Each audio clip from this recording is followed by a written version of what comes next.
Question काय आहे आपला, दोन ट्रेन एकाच दिशेने एका मागे एक धावत आहे, त्याचा वेग अनुक्रमे 54 आणि 144 किलोमीटर प्रति तास आहे.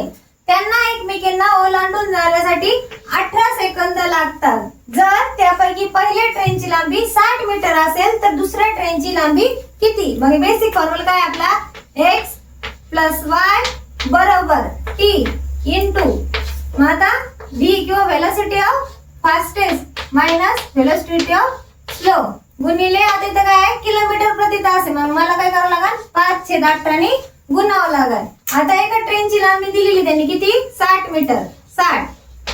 आता दुसऱ्या ट्रेनची मला काढायची म्हणजे y t म्हणजे टाइम किती इथं 18 सेकंद गुणिले मग आता इथे किती, दोन स्पीड दिलेले आणि एका मागे एक धावते म्हणून मला काय करावं लागेल, मायनस करावं लागेल. 144 मधून किती गेले, 54 गेले. 144 मधून 54 गेले गुणिले 5/18.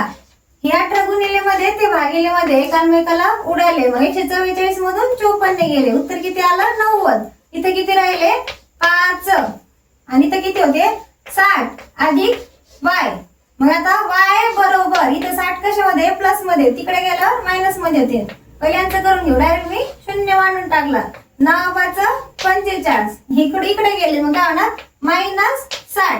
म्हणजे y बरोबर किती आलं माझं, 390 मीटर. म्हणजे दुसऱ्या ट्रेनची लांबी किती आली माझी, 390 मीटर.